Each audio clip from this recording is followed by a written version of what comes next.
My name is Bishop Tavis, T-A-V-I-S, Grant, G-R-A-N-T. I'm the National Executive Director of the Rainbow Push Coalition.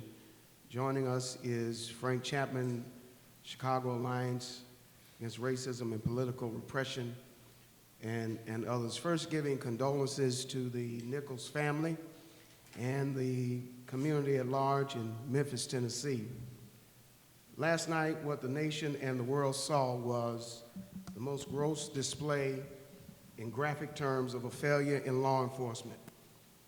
As a native of Memphis, Tennessee, growing up in Memphis, in the aftermath of the assassination of Dr. King, I was raised to always be on guard because of the reputation of the Memphis Police Department that was predominantly white at that time. We were taught if you got stopped, pulled over, or harassed by the Memphis Police Department, in the event of such a happening, the first thing you did was call home and or call your mother.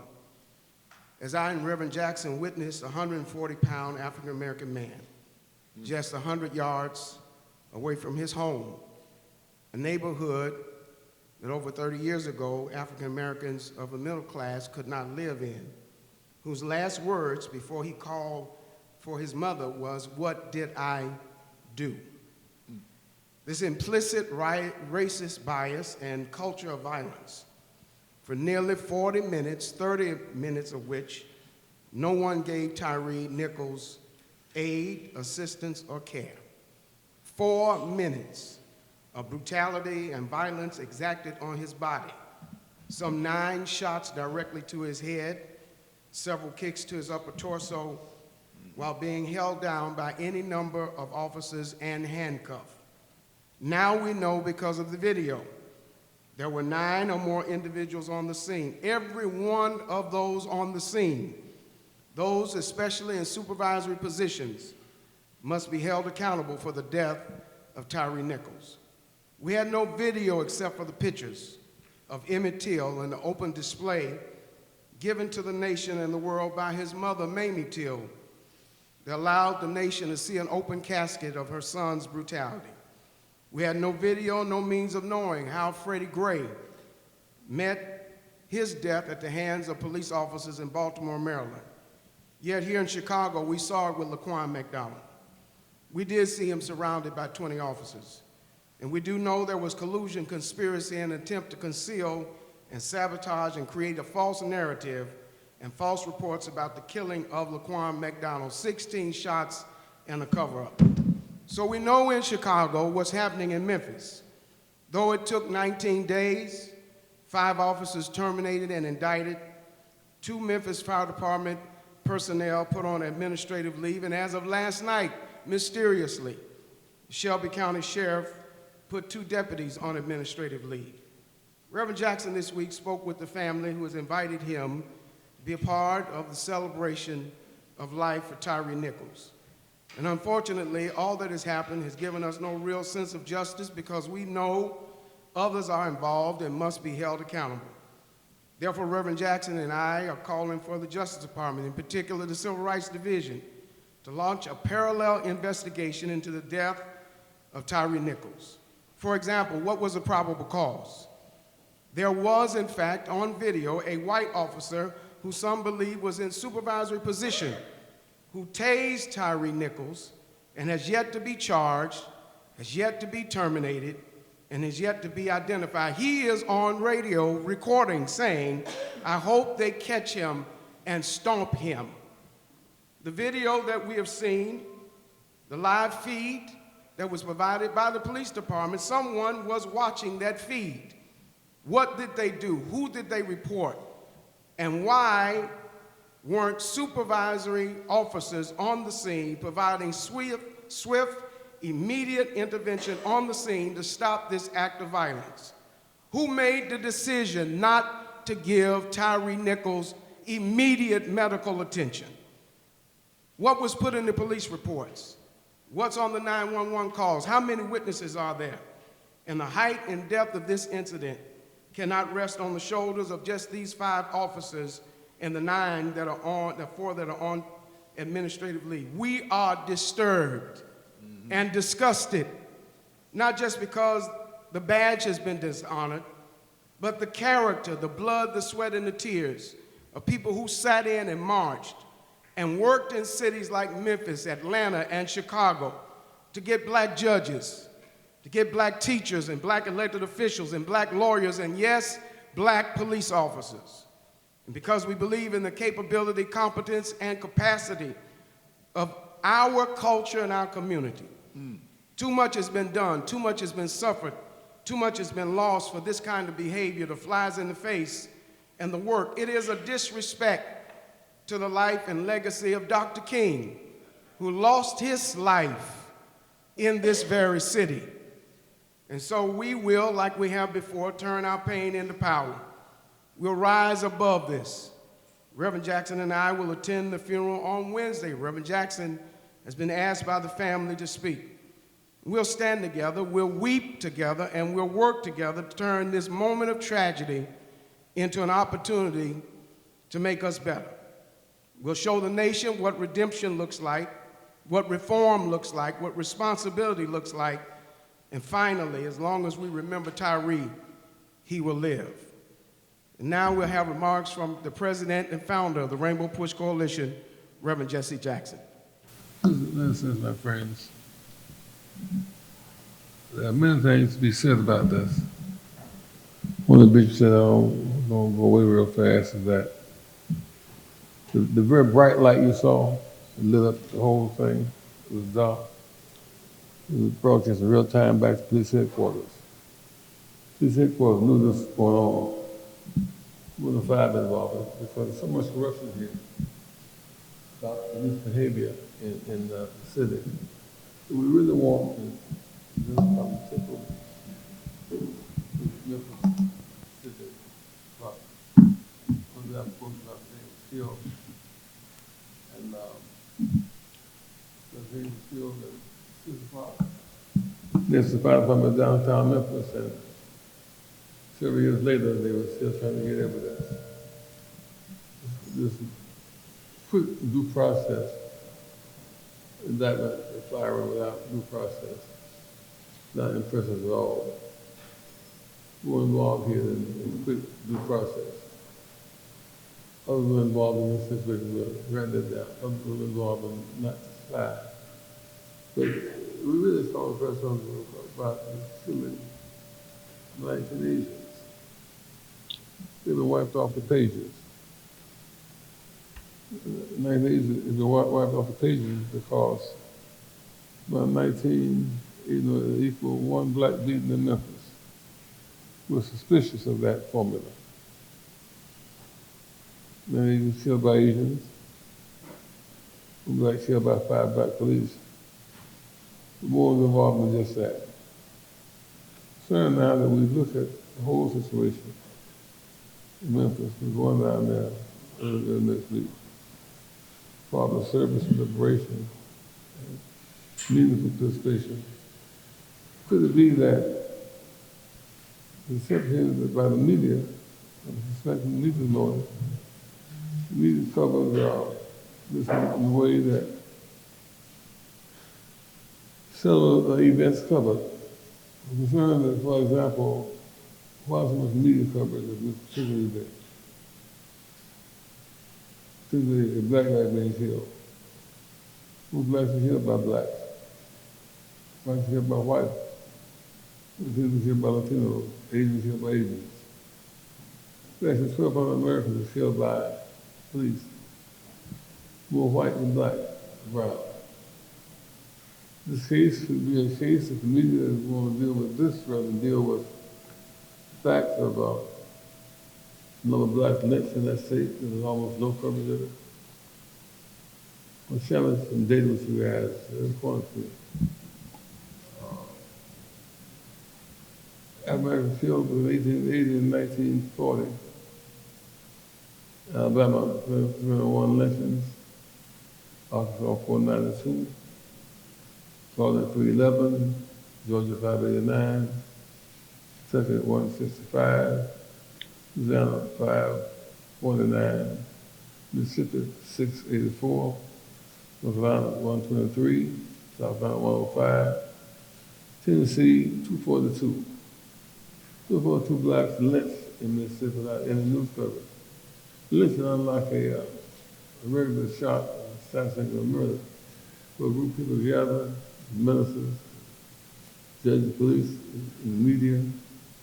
They've been lynching this Saturday afternoon at 4 o'clock, Sunday afternoon at 4 o'clock after church. We leave church and go to lynching, celebrate the lynching. All citizens involved in the lynching. Then they go back to church, go to social gathering with laws. So is this an attempt to cover up those lynchings? I think the media ought to dig up some of those, remove some of those court trials of the healing, lynching. The woman who lied on Emmett Till is still alive. She's now in a nursing home in North Carolina. She's given her papers in North Carolina. UNC to be made public when she dies. This is 55, 68 years ago. I'm concerned now about what should we do. Police behavior is intolerable with this way. What about Fred Hampton? Fred Hampton was in Chicago, led by police and state's attorney. We see a big display of those who killed Fred Hampton. He died after his funeral. It's kind of over. So we attend the fathers and others to the fathers. Thank you very much, friends. Media.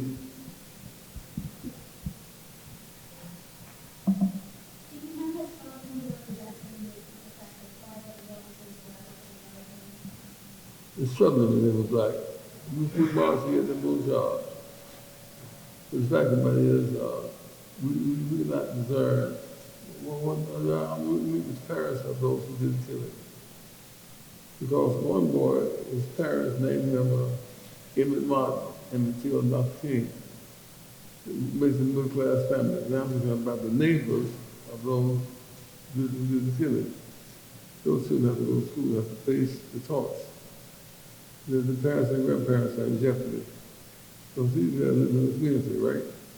So I'm concerned that the parents and the children of those who lost their jobs, them not come under some kind of real torture. How do we get police reform? Huh? How do we get police reform? We see this happen over and over again. First time we try that. Police reform will come under accountability. And that is an honest due process. You see, these guys now get some state lawyers, and some of them will go free because the due process was shortchanged. And something that happened. So people have to have the right ethnicity or the right character. It's not an ethical, that's an ethical right. An ethical right. The officer who says Tyre was quote, he was not mentioned, and he fired and prosecuted. Well, he is. He is. The other two who chased Tyre, it was after the vote. He has not been mentioned, he will be fired and prosecuted. Absolutely. But the reason that it depends is that 1,900 Asians were killed, 19 were killed. Too many guns, you know, stop the flow of guns. Our nation becoming excessive numbers in mentally ill people, mentally ill people. Mental illness and guns are lethal combination. We talked about what happened in L.A., what happened in San Francisco last week, killing of Asian people. We were a lot concerned. We were here on that, this case knocked off all news. And again, I'm suspicious of news coverage of this event. Yes, ma'am. Is there a way for administrators to behave? I know that since it's tragedy, as Dr. King would potentially want, needs to be ethical in that, especially in case as decisive, the Colts that was kind of provided. Is there any words of comfort of maybe you want to tell demonstrators that might be prepared for tonight? We have activists here attending this press conference, Africa Porter and Darius Randall and Frank Chapman, who he will speak momentarily. Reverend Jackson will be joining groups across the country for responsible, proactive protests. It's been the work of Reverend Jackson and the civil rights community to build up and not tear down. And we must turn our pain into responsible, proactive energy. And that's what we have done. That's what we will do across the country, starting in Memphis in just a few days. Because at the core of this is the need for reform, the need for accountability, and the need for a collaboration. So when Reverend Jackson talks about black on black crime, he talks about criminal justice reform, talk about Asian hate, it is weaving this patchwork of public service and accountability with activists, elected officials, public policy, and legislation. The question of how this has to be changed, there are 18,000 police departments with no continuity in regulation, policy, procedure, or implementation, or accountability. There must be federal intervention. Reverend Jackson's work for that, will continue to work for that until that change takes place. We've got to continue to march. We've got to continue to organize. We've got to continue to fight for not just some, but all. This is, Mayor, put out there again. What happened here is that 1,200 people killed last year by police. 1,200 people killed, more white than black. Why did we knock the Asian killings off the front page of American press? There's a certain fascination here because Dr. King was killed in Memphis. But 240 people lynched in Tennessee. When we unearthed some of those court hearings with white judges and all white people who did the lynching, all the leaders of the town people, those matters of great concern to us. I'm also concerned that we look a little deeper here at what we're going to do next. Chicago. These killings take place here. And maybe, again, I think it may be a fact of covering up. Like 240 were lynched in the state already. 240 were lynched in Tennessee. Now in Mississippi. Question? Yes, ma'am. Bishop Graham, can you speak to the formation of the Scorpion unit? Because presumably that came out of the response from George Floyd to try to have something kind of stuck to the middle. It addressed crime, but it was also coming out of the call for reform. But then it ended up being the unit. These so-called elite units that are able to obfuscate state and federal law, even breach constitutionality, they have to be shut down. They have to be brought to a close. It is proven over and over again in Breonna Taylor, in Abu Alo, in New York, in Michael Brown. There are far too many lives that have been lost, far too many citizens at risk. And then those who commit these heinous crimes that are called murders among civilians, these individuals oftentimes, as it was with Laquan McDonald, any number of officers involved. Van Dyke only served less than 3 years.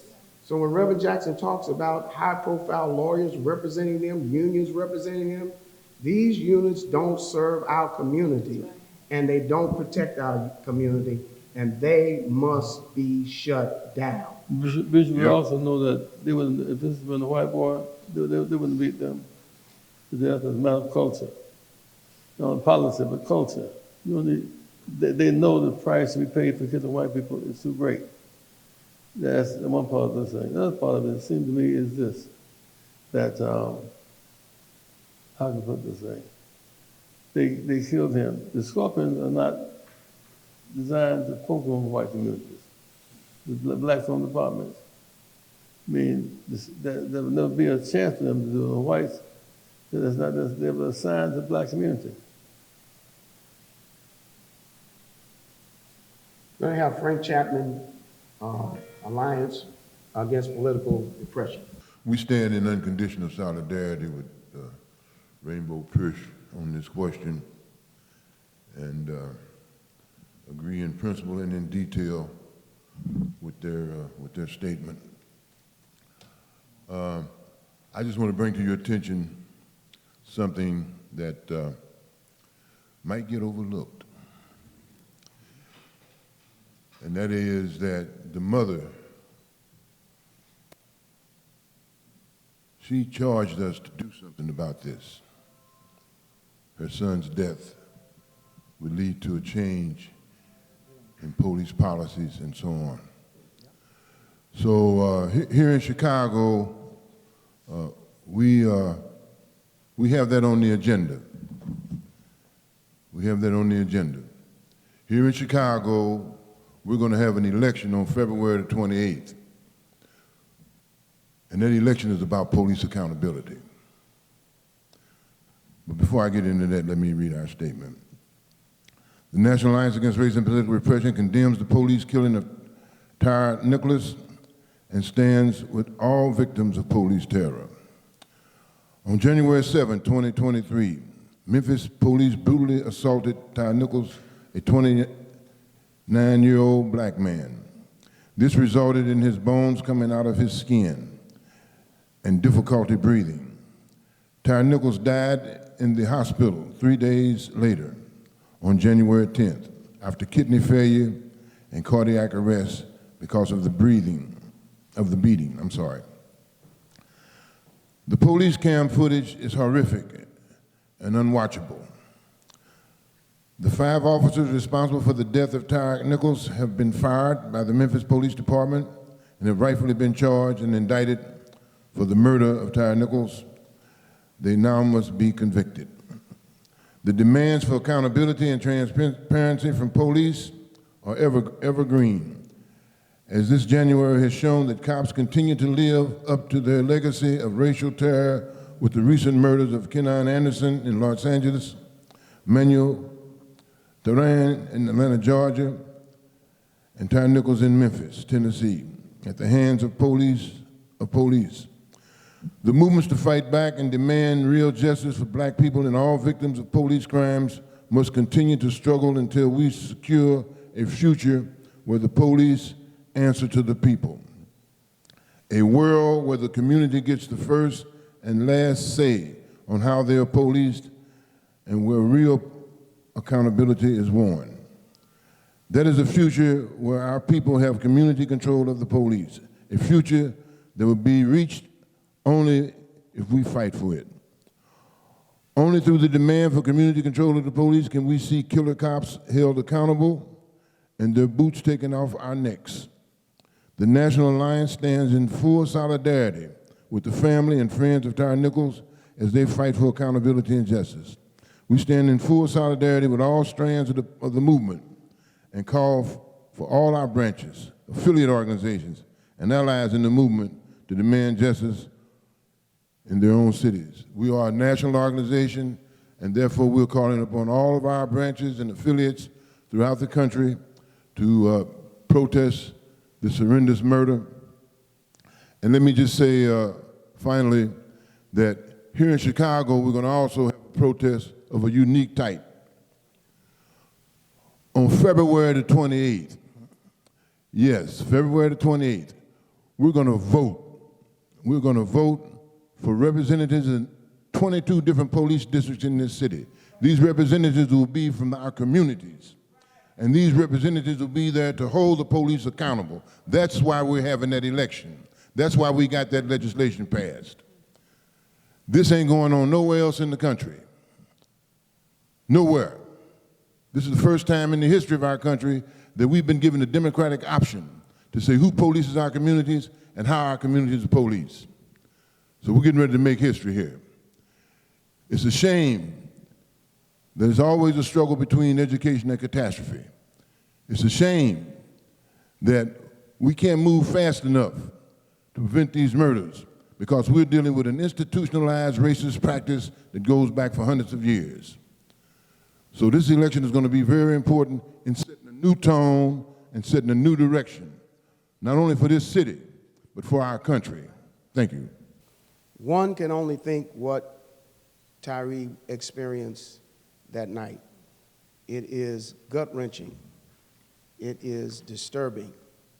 It's far beyond our imagination to see how these officers who were sworn to serve and protect took his life 100 yards from his mother's home. And so we call for responsible protests, being proactive and accountable for the communities that we serve. We will never get change exacting violence for violence. The healing that is necessary, the respect and reverence that must be a priority for this family, and then the accountability. And again, this is a reason why we are leveraging our political influence on the White House and on the Justice Department to bring to bear all of their energies and abilities to run parallel investigations on the corruption in this police department. Again, there was a white officer who some believe is of some supervisory position in the Memphis Police Department who tased Tyre in the first engagement, who has yet to be terminated, who has yet to be indicted, who is yet to be identified. This adds to the angst and the anxiety and the lack of confidence and trust in the process.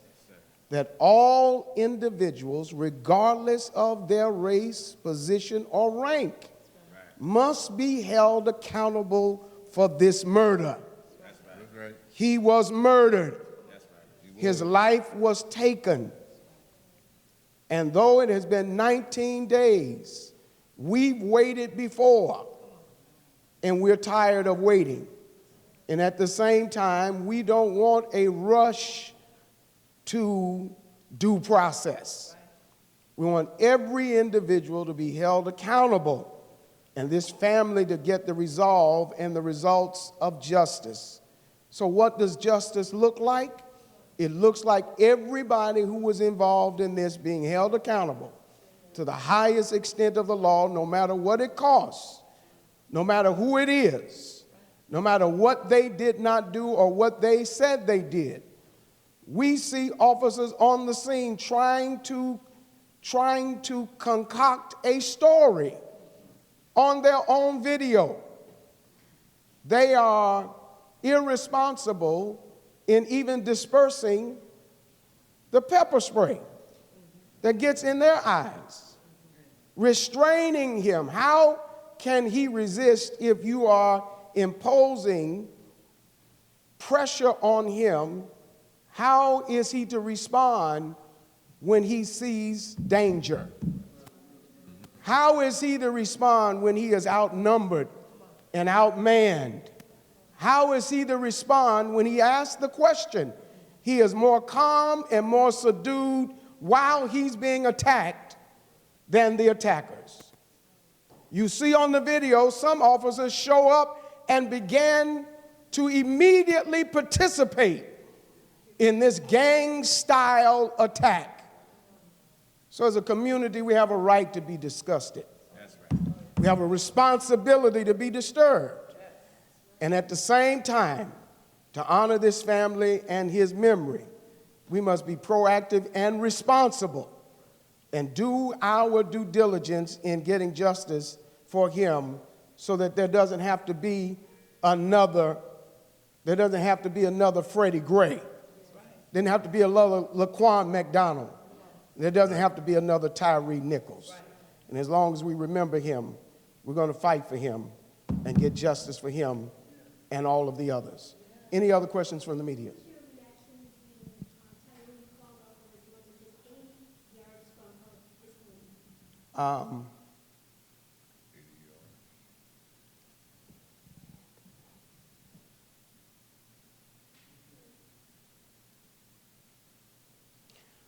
We were raised to do that. Growing up in the aftermath of the assassination of Dr. King, and going through segregation, we had to walk through these neighborhoods. That neighborhood was out of bounds for us, where his family lives. It's right outside of a place called White Haven. It's called White Haven for a reason. We were trained to call home. We were given a quarter. Put it in your pocket. You get in trouble, you call home. And who you want to talk to first? You want to talk to your mama. That's right. That's right. You're 100 yards, 29 years old, 140 pounds, and you still need your mama. When they prop him up against the car, and 2 medical first responders give him no aid while they're on their own video feed. You can't make it up. You can't accuse us of exaggerating this one. You see what we see. Yes. You saw what we saw. Right. And you heard what we heard. Yeah, I'm straight. And I can only but imagine my 2 boys That's right. Yes, sir. being in peril Yes, sir. and calling for their mother. Yes, sir. It's unforgettable. It's unforgettable. Yes, he did. Ma'am, I just wanted to get some clarification. So, the white officer that tased him, was that basically, is that evidence, videos, is that? it's in the video. Attorney Ben Crump has raised it to the DA. He's raised it to the police chief of Memphis. He's raised it to the mayor. Reverend Jackson has raised it. Reverend Jackson is bringing it to the attention of Attorney General Garland. Everybody involved in this, Yes. everybody Every name. must be held accountable. That's right. Everybody That's right. must be held accountable. There can be no one who is off limits or exonerated or an exception to the rule. We saw it here with Laquan McDonald. We did. There are people who are still on this police force that was involved in his murder. Right. And they are unnamed and held to no responsibility. This will not happen in Memphis. We've seen too much. We've heard too long. We've cried too long. Right. It's got to happen. It's got to happen now. Anybody else? Anyone else? One more time. What are your thoughts on murder 2? I'm not a lawyer. I'll leave that to the process. Our job in civil rights is not to pretend to be something that we're not. We fight for the legal system to work. It worked in George Floyd. We expect this to be an improvement. It was encouraging for State Attorney General Ellison to indicate how challenging a case like this is. And yet, we believe as long as we fight, we'll win. It may be a long fight, but even if it's a long fight and we win, it's worth it. Thank you. Now let me say this to you, my friends. 1,200 Americans killed a year by police. Police state. More white than black. White, black, and brown are killed by police. These guys are conditioned to do this. They celebrated the killing of him. It's embarrassing they were black. We had them hired to stop the madness. They internalized racism and been acted out on black people. We know culturally when a black kills whites, it's jail time. Whites kill blacks, it's riot time. Black on black is usually middle time. We know what the pattern is. This is so different than the basic pattern of killing blacks until you have a phenomenal situation here. But 1,900 people were killed in California too. 1,900 Asians were killed by other Asians. Sick, easy access to new weapons. Chicago has a reputation for being gangster land. Let me tell you, my friends, Chicago does not have a single gun shop in the city. Not a gun shop in America by blacks, not one in America. Not one gun shop. They make them in the suburbs, there's some Chucks across the street in Riverdale, across the street from city line. So we cannot allow these 5 blacks to become the poster boys killing against black people. 242 blacks killed in Tennessee, lynchings, mob lynchings. Some of them must dig up now some of those court hearings, as in the case of Emmett Till. It's become a movie now, it's become a phenomenon 50 years later. But it was an all-white jury and a judge favorable toward the killers. We've known this for a long time. Black police were promoted based upon beating black people. I came across a guy named Two Gun Pete. Killed 7 black people. He was a hero. He was a hero, y'all. He was a hero. He had a bar down on 39th Street. Killed 7 black people. So blacks killing blacks is nothing new. Wrong, it's not new. You would think that enlightened police would stop it at this point in time in history. With an obligation on them to get these bishops keeps emphasizing the big light, the big light, the big light, the big light, the big light is back at police headquarters in real time. That's part of the system. Why didn't anybody at headquarters move on that? It's more than justified. That's why the department is not fit to judge itself. The Department of Justice intervene, take over the police department in Memphis. Take it over and do a thorough investigation. Stop the madness once for all. Everybody was involved, more than 5 involved. We all accountable. Including the firemen. Well, thank you very much for joining us for this press conference. Those of you who are listening by radio, we are going to continue this until 11 a.m. We have special guests who are joining Reverend Jackson today. We want to thank you for joining us live on our radio and streaming feed for this special presentation. I'm going to ask now that Sherman Thomas, the black historian, hip-hop historian, Chicago historian, to share his perspective and engagement with Reverend Jackson. It's extremely heartbreaking when I remember the type of policeman that my father was. He was the vice president of the African American Police League, and they were policemen who were really for the community. And so when African American policemen, without any regard, kill another human being, it's very troubling. I was taught that the police are a part of the community, and they are the honored people of the community who have the privilege of upholding the law. And it seems in their training that they're taught that they are the people who are on the other side of the community. A lot of times the police should be made up of the community. Historically, we see that it starts in the training, it starts in the police academies, right? How many times are community activists invited to the police academy to discuss, right, what they want to see from rookie policemen? That doesn't happen, right? Rookie policemen should have to go to the communities and talk to the non-for-profits and talk to the people who are affected by policing before they're ever able to hold a badge and uphold the law. And that doesn't happen. Members of the African American Police League sued the city of Chicago in order to change the hiring practices because there were biases in those. And so if there are biases in the hiring practices, then it stands to reason that there are going to be other biases all the way down the line. And until we address all of those biases, we're going to continue to be here.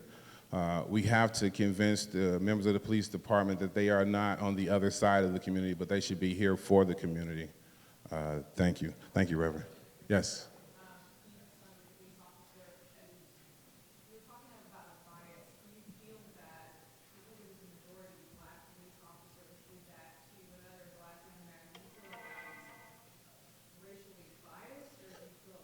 Yes, I do, but not in the sense I think you mean, right? I don't know if it's still the case, but in a lot of police departments, a number one male meant an African American, right? So that comes from your training. So you're taught that the number one suspect pretty much in any situation is an African American. That's what they radio to other officers. Hey, I got a number one male, right? That's an implicit bias. And if you're inundated with that day in, day out, I guess the way that I could compare it is, formerly I was one of the people who did cutoffs, right, for the light company. And at the beginning of the season, my heart broke for every single person whose light I cut off. But by the end of the summer, without me knowing it, I kind of was judging people. If I went to cut your lights off and you had on a diamond chain, I said to myself, well, why didn't you pay your $200 bill? And I didn't really listen to your story as I was cutting your lights off. But I don't know where you got that chain from. That could have been passed down from your grandma, right? But just being in that space over and over and over and again, it changed me. And thankfully, my company, they rotate us in and out. You go from being the guy that cut people off to now you're the guy that cut people on. So now just you see the other side of the community that's happy to see the light guy pull up. And so that type of thing needs to happen. with the police department. It's utter sadness. I have 7 kids, right? I have a 24-year-old son. He lives in Indianapolis, Indiana. And if you naturally grab his arm, he's going to yank away as a human being. And yanking away could get him killed. So it utterly destroys me. And like I said, I watched a police officer every morning put his uniform on, and it filled me with pride, right? I'm a Chicago historian because I got to grow up in the household with a Chicago police officer. And so that dichotomy breaks my heart because it doesn't have to be that way. If those black officers, white officers realize that they're pulling up on human beings, right? If they realize that, yes, you need to get control of a situation, but you need to get control of a violent situation, not an annoying situation. A guy asking you questions is just annoying. You don't got to slam him to the ground for that. I feel a white person in a white neighborhood in that way because they're conditioned. They have privilege, they have power. And so I'm concerned that we look at the psychology of this thing. In that state, Tennessee, 242 blacks were lynched. There's no coverage of them. Some of the cities founding fathers died. Arkansas and Mississippi, 900 blacks killed, lynched on public square, Sunday after church. You know, in slavery time, the same thing first started, it was indentured servants. You could work your way out of slavery. They honored marriage. If you joined the church, you couldn't be a slave any longer. Christian church didn't do that. They met with the business leaders, and the business leaders said, we cannot run the economic slave system unless we, in fact, have blacks enslaved. And so the church joined with the business community, became the God force for slavery. And so black men were raped, emasculated, a whole 9 yards during this whole season. In one sense, I'm not surprised that blacks did it because blacks do it in Chicago all the time. Blacks tend to beat blacks. As well being promoted, being trusted. This group, if it didn't beat some black people, when it done its mission was to beat black people. Its mission, beat black people. It was its mission. Its mission was to beat black people. So if they didn't do some of that, they wouldn't have a mission fulfilled. They got what they asked for. We don't like it, we're gonna fight it. I'm humiliated by it. It's a way of saying we don't need affirmative action. If you get blacks, they will not help your case. Should help your case. Should help your case. Should help your case. I just wanted to thank Reverend Jesse Jackson for his longevity and his service to our people. Thank you, Bishop Grant, for also your invitation to the media and to those gathered. Those that may not be aware of the activism movement here in Chicago and across the country, we are all connected in so many different ways, and we all work together in so many different ways. A little bit about my background with the movement, from Breonna Taylor to George Floyd. We had background dealings with both of those cases. My good friend Tamika Mallory from New York has also partnered with us. But this new case with Tyre Nichols is very disturbing because it reminds us of what happened to Rodney King. I wasn't old enough to see the news around Rodney King and the beating around Rodney King. But when I saw this video to our left as it was playing last night, as an activist, as a young minister, and as a community leader, but as a black man, to see fellow black men beating down another black man in like a gang-style effort, as Bishop Grant said, was so painful, was so painful. He did not deserve that. Thinking about, as Reverend Jackson sits to my left, it happened in Memphis, where Dr. King was assassinated in 1968. And he said that it is better for brothers to stick together as brothers than to be divided as fools. And what we saw in Memphis was foolish. what we saw in Memphis should have never happened. And in my remarks, I want to send my condolences to the Nichols family, and also to remind the media in America, and also to President Biden, we need you all to pass that George Floyd Reform Act immediately. Because in that George Floyd Act and bill, that is going to give us the police reform that we really need in America. So until we really get down to the nitty-gritty and start dealing with these issues, unfortunately, it's going to be more and more of these cases. 2 or 3 instances like to say, why is being 8th July to January the 7th? What about January 20th? If he had somehow survived, would have been a story issue. That's how common this is. I submit to you, took place January the 7th. We heard about it last week. Why did it take so long to get the story out?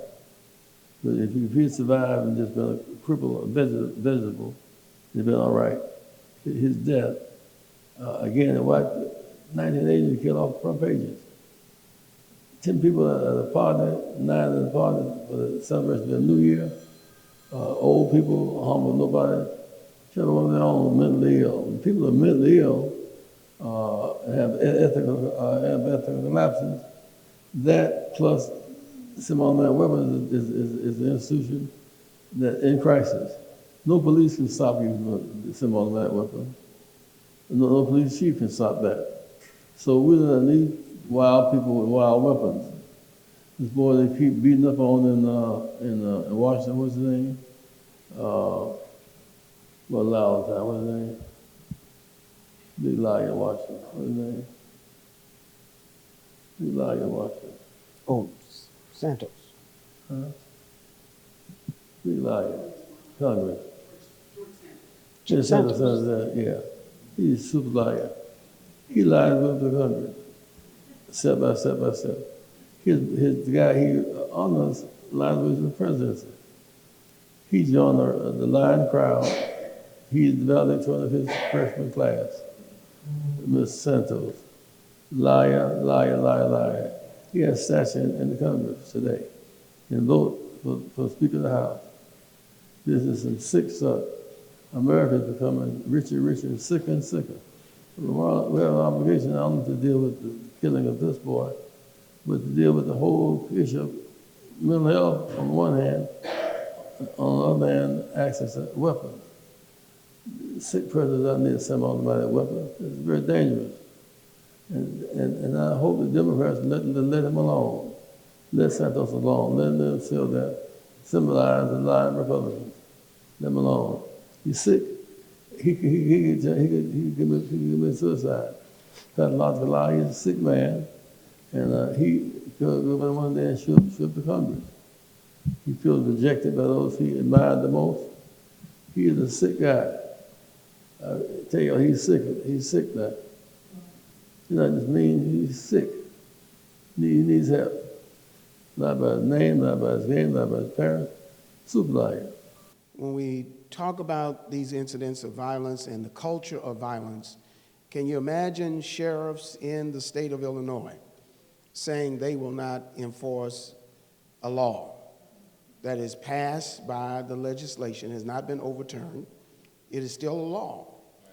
But these sheriffs can inadvertently, in and of their own selves, say, I'm not going to enforce that law.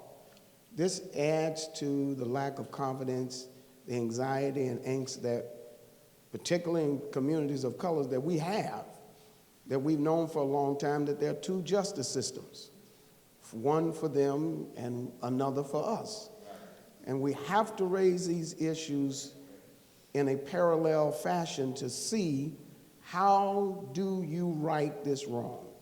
And what does reform and justice look like if you're in a certain county with a certain body of individuals who say those laws count here, you live in another neighborhood in Chicago. Apparently, not a crime like this has happened in a white community, like it has happened over and over again in a black community. These elite forces like Scorpion Like here in Chicago, we are known to have a black site in the city of Chicago where people are apprehended and taken and interviewed and interrogated without legal representation. This is not what justice looks like. And oftentimes communities of color bear the brunt and the loss of not just resource and finance, but life. Tyre Nichols was a father. There's a child now that will not have his father. There's a family that won't have a brother. There's a mother and father that won't have a son. And so at the end of the day, we have an arduous, huge lift morally to bring about a sense of balance and equilibrium. And without being gratuitous, I want to thank Reverend Jesse Jackson for doing the work that he's doing even now to raise, respond, and be responsible. It would be remiss because this whole idea of Tyre being 100 yards from his mother, from his home, asking, as George Floyd did, for his mother. I'm going to ask Sister Africa Porter to come. She's worked as an advocate in Chicago, an activist in Chicago, helping mothers stay connected to their families, helping sons and daughters stay connected to their family. She has a significant role and a heritage by way of her father being one of the legacy icons in our city as a clergyman, as a humanitarian, as a leader, Sister Africa Porter. Thank you. Justice for Tyre. Oh, we can do better than that. Justice for Tyre. I stand here this morning as a mother. We love you, Queen Nichols and the Nichols family. It's hard to be here today as a mother who's lost a child. You never forget what happened. You never forget the day, the hour, where you were. You never forget it. Every day is different. Queen Nichols, Mama Nichols, we love you, Queen. This is for you. We got your back.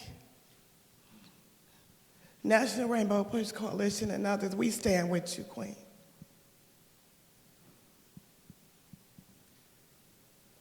I couldn't watch the video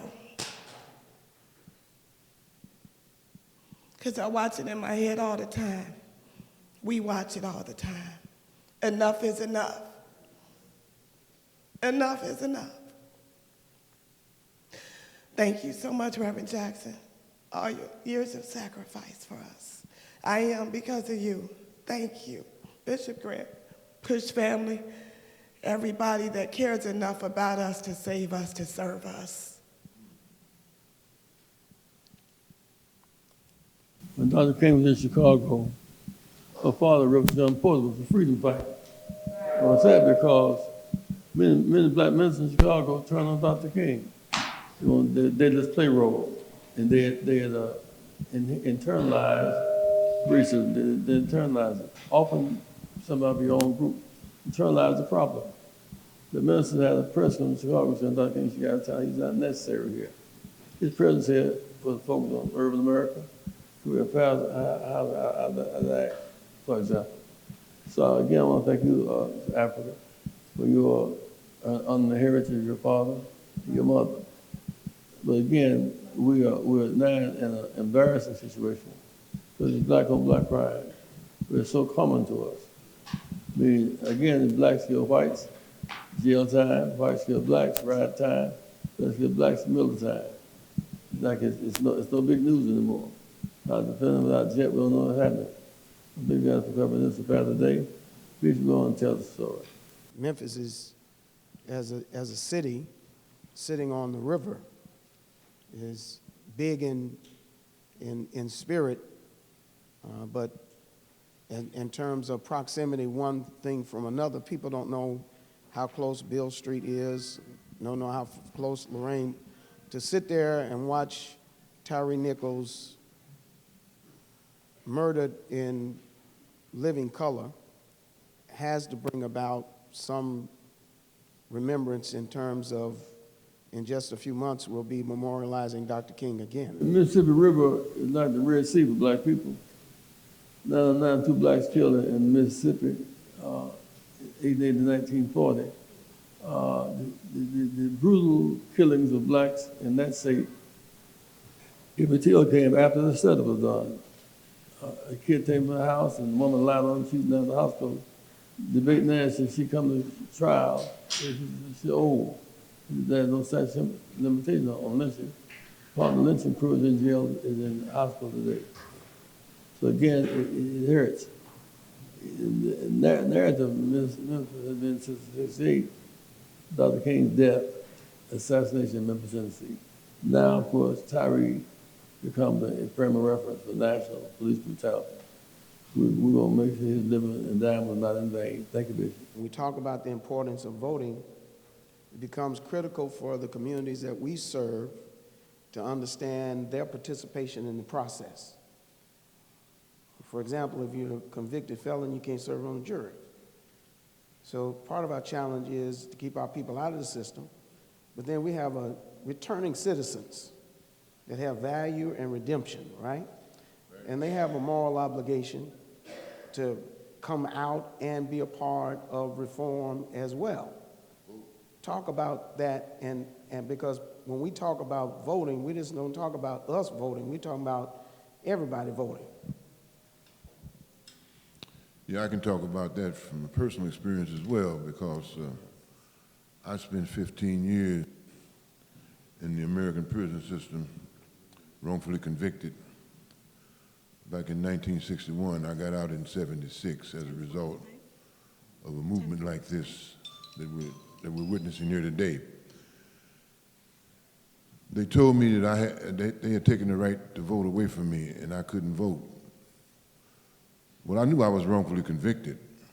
So when I got out, I went to the voting polls, and I mean not the voting polls, I went to the Board of Elections, and I filled out an application to vote. And I read the application very carefully. It said, unless you've committed a crime connected with elections, you can vote. So our laws are very contradictory in this country, or in our country. And so I've been voting ever since. That was in 1976. And We was in jail on last Wednesday. Huh? Cook County Jail last Wednesday, 5,900 inmates, 34 have been convicted. And then 5,400 are eligible to register to vote. We registered them to vote last week in Cook That's right. Jail. And 75% down on the gun charge. I say you're either suckers or wise men. Suckers go with the gun game. Nothing you want can come with the gun. If you do it your job, you can't That's right. do anything. Part of our, again, Bishop, thank you for your teaching, but. Right?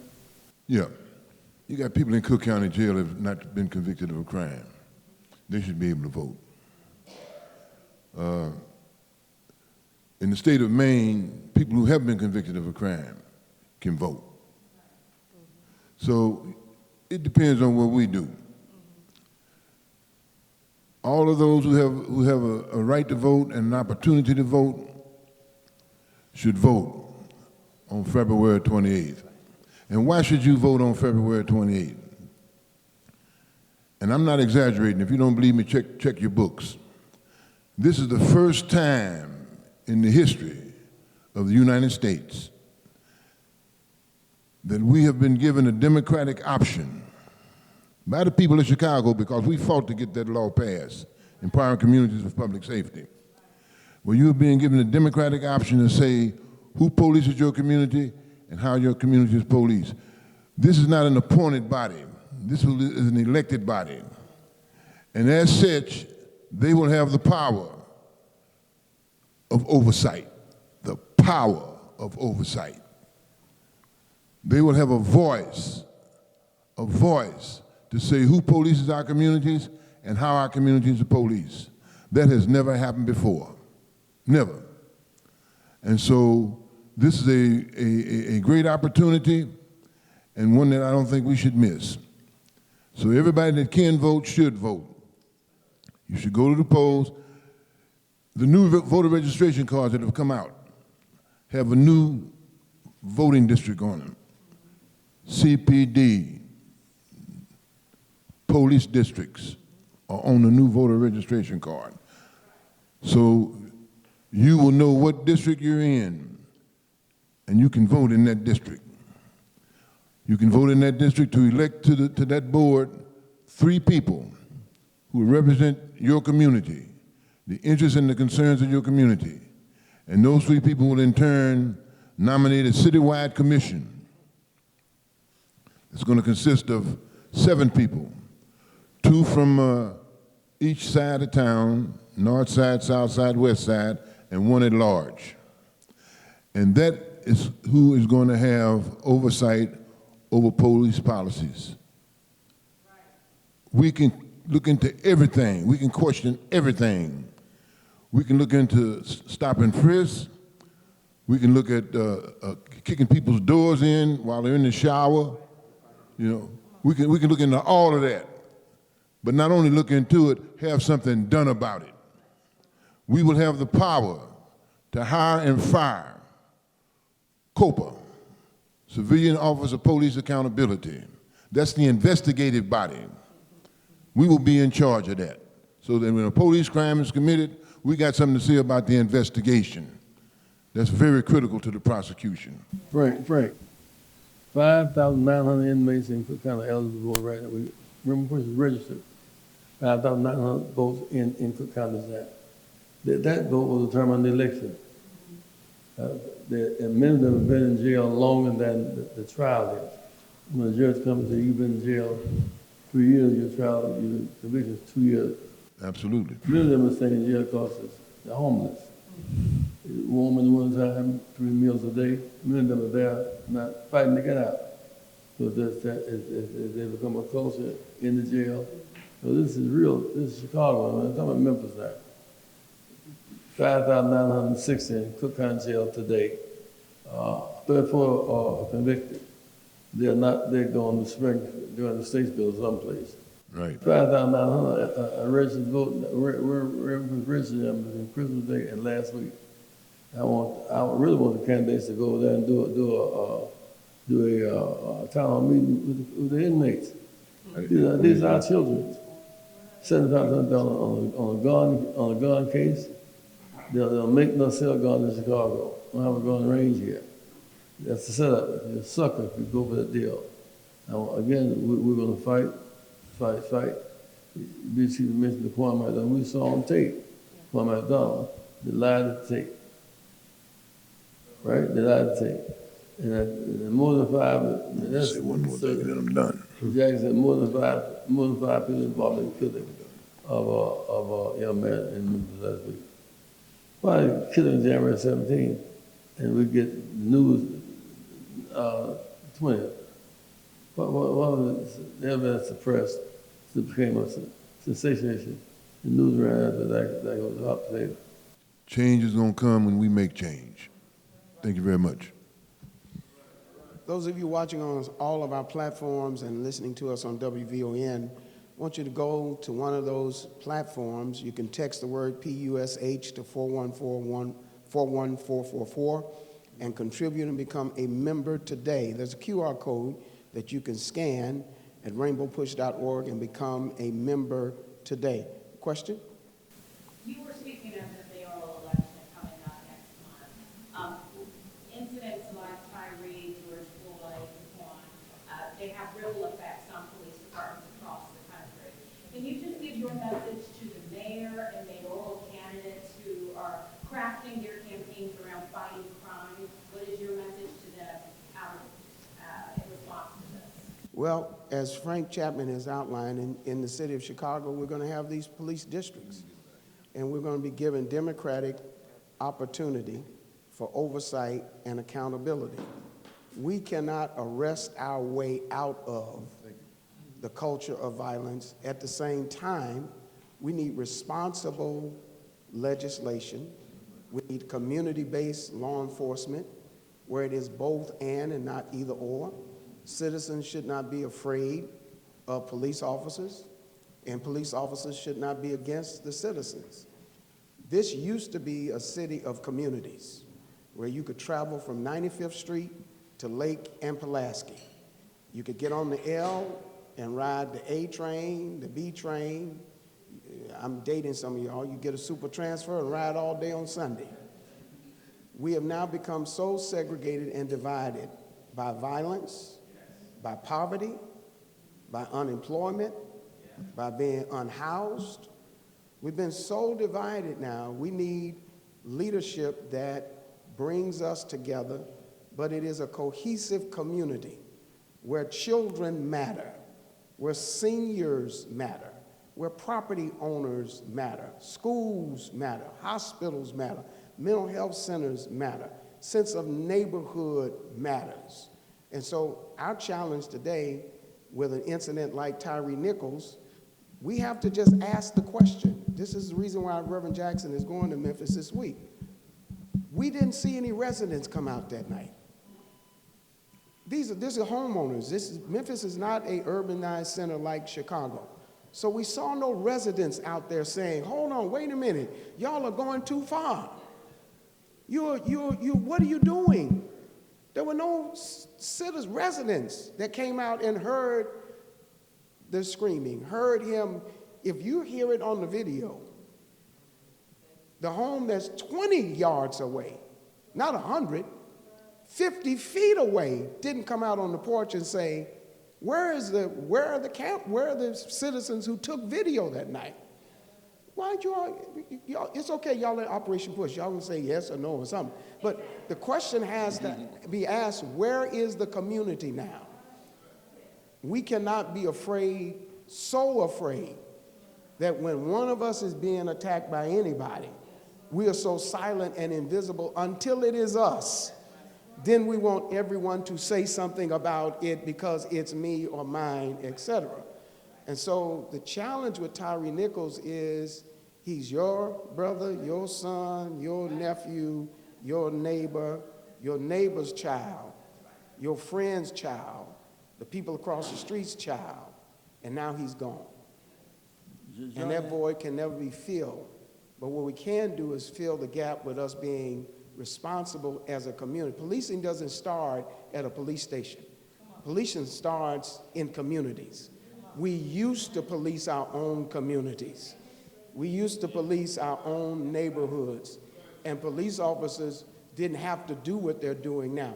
This is so far beyond the pale of having an elite force that comes in with vests and militarized behavior in a way that the citizens are now hostage. That is unacceptable, and that's not community. Reverend Jackson? I have three boys, Jonathan, Chess, and Yusuf. All three look down gun barrels of police. Jonathan is a congressman now, Jess was a congressman. All three look down barrels. We must stop the madness. It means some real courage, and we'll do some direct action in Chicago. Time to march in Chicago. Say, I am. Somebody. I am. Somebody. Somebody. I am. Somebody. Stop the violence. Save the children. Save the children. Stop the violence. Save the children. Police brutality. Stop brutality. State police brutality. Stop brutality. Stop police brutality.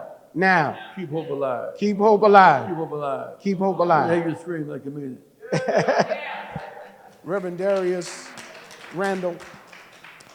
One more thing I want to say to the activist community that's out there. When we was out there after the George Floyd decision came out, the tape was released and it went viral. Our response in Chicago, downtown, I was down there. There was many of us that were down there to protest peacefully, and there was once what we call provocateurs that was sent to bring mayhem into our city with the looting, the setting of police cars. The Nichols family put a request out to all of the activists and to all of the protesters that we ought to do it peacefully. So those who are out there rioting, those who are out there looting, we're asking that we respect the family's wishes, and please do not riot, please do not loot our own communities and tear up our community. That is not how we respond to this. We have to respect the family's wishes and do it nonviolently and peacefully. Thank you. We want to thank you, Africa and Darius. We want to take this opportunity to pause and have a word of prayer for the Nichols family. And there are other families around the country who have suffered, and yet their pain is just as poignant and as purposeful in terms of bringing about healing and turning a minus into a plus. I'm going to ask that you would bow your head along with us in a moment of silence and a moment of reflection for the Nichols family, for Tyre's son, and for the city of Memphis and the rest of our country. Our Father and our God, we ask now for your involvement, your intervention, your very presence in times like these. The Nichols family needs you. The city of Memphis needs you. Our nation needs you. Yes, sir. Yes, sir. When our grace and our faith and our persistence wanes, when our good is not good enough, your grace is more than sufficient. They need you now, and we prefer them over ourselves. Yes, sir. Yes, sir. Take their tears and their pain and use it as a balm to bring about healing. Your word declares, weeping may endure for a night, but joy comes in the morning. Yes, sir. Some nights are longer than days, and yet you are God that is available through it all. And so we ask now that we not lean to our own understanding, but we lean and depend on you. That we join together in our faith and in our hope, knowing that we have the faith and you got the power. Yes, sir. So use it as only you can. And we're duty to give you the honor, the glory, and the praise. Let the healing begin. In your name we pray. Amen. Amen. Thank all of you. Thank you so very much. Amen.